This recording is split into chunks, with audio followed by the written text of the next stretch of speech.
ఉదాహరణకు గుండె సమస్య, కిడ్నీ సమస్య, లివర్ క్యాన్సర్, కంటి జబ్బులు ఇలాంటి జబ్బులు బారిన పడిన తర్వాతనే ఆయా శారీరక అవయవాల ట్రాన్స్ప్లాంటేషన్ కోసం ఆ చికిత్సల కొరకు లక్షల రూపాయలు వెచ్చిస్తున్నాం.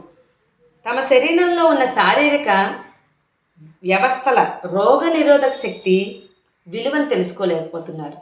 నిజమే కదా, మన లోపల ఎంత రోగ నిరోధక శక్తి ఉందో మనకు నిజంగానే తెలియట్లేదు. చికిత్స కన్నా నివారణే మిన్న అనే సూక్తిని పూర్తిగా మర్చిపోయారు అందరూ. శారీరక వ్యాయామం లేక, ఆహార నియమాలు సక్రమంగా పాటించక, ప్రతికూలమైన ఆలోచనలు సరళితో ఉంటూ అనారోగ్యాన్ని కొని తెచ్చుకుంటున్నారు మనుషులు.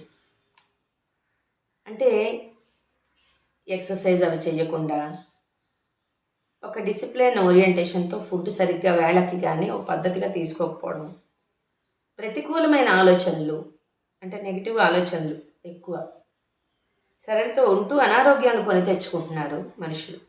పూర్వకాలంలో పోలిస్తే నేటి వైద్య విధానం శాస్త్రీయపరంగా పురోగతిని సాధించి గణనీయమైన మార్పులను సంతరించుకుంది.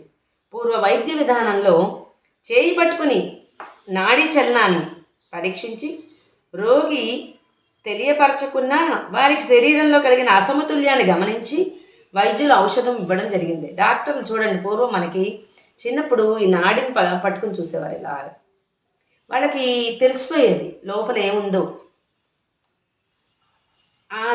దానివల్ల రోగికి చెప్పేవారు కాదు, కానీ వాళ్ళకి ఆ నాడిని పట్టుకొని చూసిన తర్వాత తెలిసిపోయాక దానికి తగ్గ మందు ఇచ్చేవారు పూర్వం. పూర్వ వైద్య విధానంలో చేయి పట్టుకుని నాడీ చలనాన్ని పరీక్షించి రోగి తెలియపరచుకున్న వారికి శరీరంలో కలిగిన అసమతుల్యాన్ని గమనించి డాక్టర్లు ఔషధం ఇవ్వడం జరిగేది. డాక్టర్లు మందు ఇవ్వడం జరిగేది. తక్కువ ఖర్చుతో ఎక్కువ ఫలితాన్ని పొందేవాడు రోగి. నేడు ప్రతి అవయవాన్ని ప్రత్యేక చికిత్స చేయడానికి నిపుణులైన స్పెషలిస్ట్ డాక్టర్లు ఉన్నారు. వైద్యో నారాయణో హరి అంటారు. వైద్యుడే నారాయణుడితో సమానం.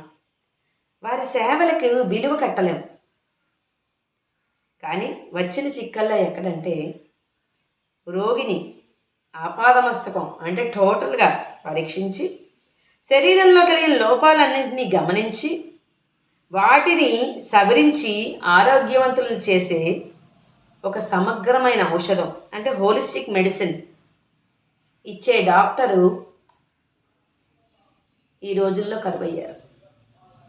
కంటిని చూసేవారు చెవిని చూడరు, చెవిని చూసేవారు కడుపును చూడరు, గుండెని చూసేవారు తలను చూడరు. ఇలా వైద్య విధానంలో సమగ్ర దృష్టి అంటే ఇంటిగ్రేటెడ్ వ్యూ లేకపోవడం వల్ల రోగి ఎన్నో ఇబ్బందులు అంటే వ్యయ ప్రయాసాలకు అవుతున్నాడు. ఒక మొక్కకు ఏదైనా తెగులు వస్తే దాని మూలమైన వేరుకు మాత్రమే మందు వేస్తాం, కానీ కాండానికి కానీ కొమ్మలకు కానీ పళ్ళకి కానీ మందు వేయం కదా అని చక్కగా చెప్పారు చూడండి. నేటి వైద్య విధానంలో ఎన్నో రకాల పతీలను అంటే ఏమేంటి అలోపతి, హోమియోపతి, న్యాచురోపతి ఇలాంటివి మనం చూస్తున్నాం. కానీ నిజం చెప్పాలంటే రోగికి కావాల్సింది ఏంటి? అద్భుతంగా చెప్పారండి గురువుగారు. నిజంగా చెప్పాలంటే రోగికి కావాల్సింది ఏంటి? సింపతి అంటే సానుభూతే కదా. ప్రతి మనిషికి రోజుకి 60,000 ఆలోచనలు వస్తాయని పరిశోధకులు తెలుపుతున్నారు. సైంటిస్టులు 60,000 ఆలోచనలు రోజుకి వస్తాయని చెప్తున్నారు. ఆలోచన గత అనుభవాల గురించి కానీ, భవిష్యత్తుకు సంబంధించిన ప్రణాళికలకు కానీ, ఆందోళనకు కానీ సంబంధించి ఉంటుంది.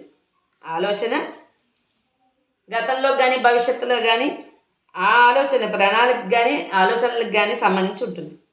వర్తమానంలో అంటే ఈ క్షణంలో ఆలోచన ఉండదు.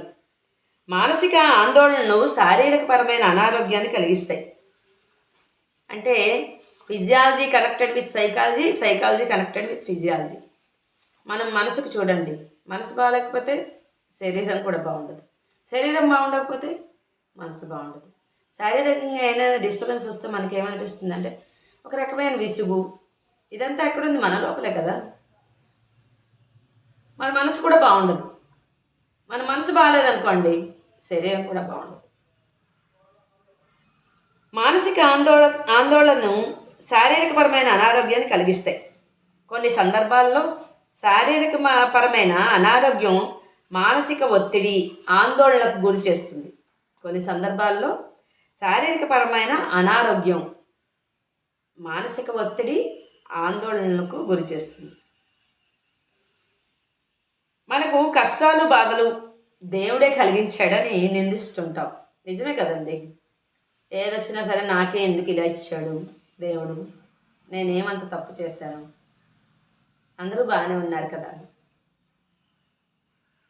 నేను చేసిన తప్పేంటి, నాకే ఎందుకు వచ్చింది శరీరానికి, ఇలా మనం ఎన్నో రకాలుగా దేవుణ్ణి నిందిస్తుంటాం. ఈ బాధలన్నీ నాకే ఎందుకు పెట్టావు దేవుడా ఈ బాధలన్నీ అని మనం ఖచ్చితంగా అనుకుంటాం. కానీ దేవుడు మనకు రోగాలను, బాధలను ఇవ్వలేదు. మనకై మనమే అన్ని బాధలు కొని తెచ్చుకుంటున్నాం. ఈ లోపాలన్నిటినీ సరిచేసుకునే స్విచ్ మన చేతుల్లోనే ఉంది. లోపాలను సవరించుకోవడానికి మొట్టమొదటి కావాల్సింది ఏంటి? దృఢ సంకల్పం. మన మనసులో ఉన్న బాధలను కానీ మన ఆలోచన వల్లే కదా, ఆ ఆలోచనే వ్యాధికి ఆదని చెప్పారు కదా. ఆ ఆలోచనలు తగ్గించుకోవాలంటే మనం ఆ స్విచ్ మన చేతుల్లోనే ఉంది. లోపాలని సవరించుకోవడానికి మొట్టమొదటి కావాల్సింది దృఢ సంకల్పం, క్రమశిక్షణతో కూడిన జీవన విధానం,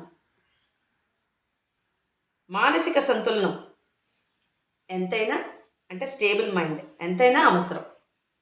శారీరక మలినాలను తొలగించుకుని మానసిక పరిశుద్ధతను తెచ్చుకుని కల్మషాలు, దోషాలు లేని అంటే జీరో ఇంప్యూరిటీస్, కల్మషాలను, దోషాలు ఇవేవి లేకుండా చేసుకుని ప్రేమ, కరుణ, జాలి ఇలాంటి సేవాభావాలన్నిటినీ, ఉన్నతమైన గుణాలను పెంచుకుని, అంటే మన మనసు బాగుండాలంటే మనం ఏమేం పెంచుకోవాలి? ప్రేమ, జాలి, కరుణ ఇలాంటి సేవాభావాలు పెంచుకొని ఉన్నతమైన గుణాలను పెంపొందించుకొని దైవత్వానికి దగ్గరయ్యే విధానాలను అనుసరిస్తే శరీరము, మనస్సు కుదుటపడుతుంది. ఈ విధానాలన్నీ రాబోయే మన నెక్స్ట్ ఎపిసోడ్లో అన్నిట్లో విపులంగా రాశారు గురువుగారు. వాటిని ఆచరణలో పెట్టి శారీరక ఆరోగ్యాన్ని, మానసిక ఆరోగ్యాన్ని తెచ్చుకొని ఆధ్యాత్మిక పరిణితి కూడా సాధించాలి అని గురువుగారు వ్రాశారు. ఆలోచనల ప్రవాహమే మనస్సు, కానీ నీవు ఆలోచన కాదు. ఆలోచనల మధ్య ఉన్న శూన్యమే నీవు. ఆలోచనల ప్రవాహమే మనస్సు, కానీ నీవు ఆలోచన కాదు. ఆలోచనల మధ్య ఉన్న శూన్యానమే నీవు. ఇది ఆరోగ్యం అంటే ఏమిటి అనే మొదటి అధ్యాయంలో వివరించబడింది. మీరు ఇవన్నీ కూడా విని బుక్ లేదనే బాధ ఉండకుండా నన్ను ప్రోత్సహిస్తారని మనస్ఫూర్తిగా కోరుకుంటున్నాను. Thank you.